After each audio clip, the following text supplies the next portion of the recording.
এই প্রবাসী ভাইকে রিসিভ করতে প্রবাসী ভাইয়ের পরিবার প্রায় 7 থেকে 8 জন লোক যদি এয়ারপোর্টে না যাইতো, তাহলে আজকে প্রবাসী ভাই যদি মারা যাইতো, তাহলে সে বাকি 7 থেকে 8 জন বাচ্চা, তার ওয়াইফ, তার বাপ মা সবাই তো আজকে জীবিত থাকতো। তাহলে কি হইলো এখন? আসসালামু আলাইকুম। খুব দুঃখ আক্রান্ত নিয়ে আপনাদের সামনে আসতে হয়েছে কিছু কথা বলার জন্য। যেহেতু হয়তো আজকের একটা দুর্ঘটনা বাংলাদেশের আনাচে কানাচে ছড়িয়ে পড়ছে। দুর্ঘটনা হচ্ছে আমাদের নোয়াখালী। আজকে যে একটা মারাত্মক দুর্ঘটনা ঘটছে, হয়তো আপনারা ইতিমধ্যে জেনে গেছেন। ভাই, আমি প্রবাসী ভাইদের দৃষ্টি আকর্ষণ করতে চাই, বিপদ আপদ আসে একমাত্র আল্লাহ তাআলার পক্ষ থেকে। যেই আল্লাহ তাআলা বিপদ দিবে, সেই আল্লাহ বিপদ থেকে উদ্ধার করবে। কিন্তু ভাই, এই কথাগুলো মনে করছে, এগুলো আমার বলা দরকার এই জন্যই, কারণ যেহেতু আমি প্রবাসী ভাইদেরকে নিয়ে কাজ করি, প্রবাসী ভাইদেরকে সেবা প্রদান করে থাকি। আমি প্রতিনিয়ত দেখি ভাই যে আপনারা 5 থেকে 6-7 হাজার টাকা দিয়ে একটা গাড়ি ভাড়া করে আপনার গ্রামের বাড়ি থেকে পুরো 14 গোষ্ঠী নিয়ে আপনারা এয়ারপোর্টে যান আপনাকে রিসিভ করতে। কেন ভাই? আপনি বিগত 5 থেকে 6 বছর, 1+12 বছর, 7 বছর আপনি প্রবাসের জীবনে গাদার খাটনি করে এসে দিন শেষে কি করেন? আপনি বাংলাদেশে আসেন ভালো কথা, পরিবারের জন্য অনেক কিছু নিয়ে আসেন ভালো কথা। আপনার পরিবারের গ্রামের বাড়ি থেকে একজন যাক না আপনাকে রিসিভ করতে। আপনি যদি আল্লাহ পাক যদি আপনাকে সহি সালামত যদি দেশে নিয়ে আসে, তখন আপনি এয়ারপোর্ট থেকে আপনার পরিবার কাছে পৌঁছাতে পারবেন। যদি আল্লাহ পাক যদি আপনাকে না পৌঁছায়, সেখানে তো আপনার কোনো হাত নাই ভাই। তাহলে কেন আপনারা শুধু একটা গাড়ি ভাড়া করে পুরো 14 গোষ্ঠী নিয়ে যান এয়ারপোর্টে? কেন ভাই, এয়ারপোর্ট কি জীবনে দেখেন নাই আপনারা? আপনার এয়ারপোর্ট কি দেখেন নাই? কিন্তু ভাই বিশ্বাস করেন, মানে দুঃখে বুকটা ফাইটা যায়। এই যে একটা পরিবার, প্রবাসী ভাই আসছে 3 বছর পর, তার বউ গেছে, তার মা গেছে, তার বোন গেছে, তার ভাই গেছে, সবাই গেছে। কেন ভাই? সবাই যাইতে হবে কেন? আপনি বাড়িতে আসলে কি সবাইকে আপনাকে দেখবে না? আপনাকে 5-6 জন রিসিভ করতে কেন যাবে? এই যে আপনার একজনের জন্য আপনি তো মারা গেলেনই, আপনার পুরো পরিবার গেল। এখন এই দায়ভারটা কি হলো বলেন? আপনি একজন মানুষের জন্য আপনার পুরোটা পরিবার শেষ হয়ে গেল। কেন ভাই? আর কিভাবে বুঝাইলে? আমি অনেক টাইম আমার ভিডিওর মধ্যে বলে থাকি ভাই, এই যে এয়ারপোর্টে যাই দেখি মনে হচ্ছে একটা মাছের বাজার, কি মাছের বাজার, গরু বাজার ফেল।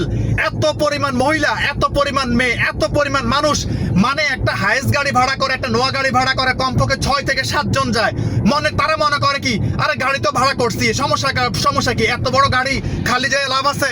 এই চল 14 গোষ্ঠী নিয়ে চল। তাহলে এই যে আজকে যে দুর্ঘটনা, এখান থেকে আপনাদের শিক্ষা পাওয়া উচিত। ঠিক আছে, আপনি একজন প্রবাসী ভাইয়ের জন্য ওনারা 7 জন গেছে, আর আপনি একজন 8 জন। আপনি তো গেলেনই, বাকি 7 জন সহ নিয়ে গেলেন। কি লাভ হয়েছে বলেন? আপনাদের পায়ে হাত ধরে বলি ভাই, আপনার প্রবাস থেকে যদি আসেন, আপনার গ্রামের বাড়ি থেকে এত বউ, মা, বাপ এগুলাকে নিয়ে যাইয়েন না ভাই। বিপদ কখনো বলে আসে না। এরকম বহুত ঘটনা ভাই আমার চোখের সামনে দেখছি ভাই, বহুত ঘটনা দেখছি।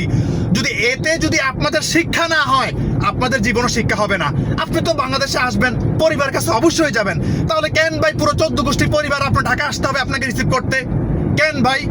আপনারা প্রবাসীরা আমাদের দেশে অর্থনৈতিকভাবে একটা অবদান রাখেন, তাইলে এগুলা কেন করেন ভাই? সবকিছু করেন, এগুলা কেন করেন ভাই বলেন? আসলে ভাই ভিতরটা ফাইটা যায় ভাই।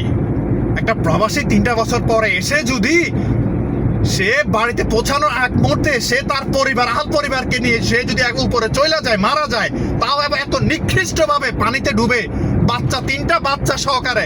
কেন ভাই? তো আমার আর কিছু বলার নাই। আপনাদের যদি আকল থাকে, জ্ঞান থাকে, আপনারা এগুলার কখনো করবেন না।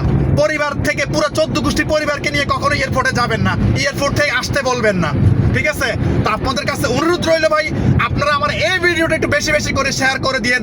কারণ ভাই আমি যে জিনিসটা দেখছি ভাই, এটা আসলে মানার মতো না। একটা প্রবাসীর ক্ষেত্রে আসলে মানার মতো না। আপনাদের কাছে অনুরোধ রইল, আপনারা আমার এই ভিডিওটি বেশি করে শেয়ার করে দিয়েন, যাতে সবাই একটু সতর্ক হয়। ঠিক আছে ভাই? আমার আর কিছু বলার নাই। সকালে ভালো থাকবেন। অনেক কথা বলে ফেলছি, কাউকে মনে আঘাত দিয়ে কথা বলতে চাই নাই, কাউকে মনে কষ্ট দিয়ে কথা বলতে চাই নাই। কারণ আমাদের প্রবাসী ভাইরা মাঝে মধ্যে এতটা পরিমাণ ভুল করে, এত পরিমাণ ভুল করে, তার ভুলের কারণ তাদের নিজের মাসুল নিজে গুনতে হয়। তা আমার এই ভিডিওটা ভাই একটু বেশি করে শেয়ার করে দিন। আমার আর কিছু বলার নেই। সকালে ভালো থাকবেন। আসসালামু আলাইকুম।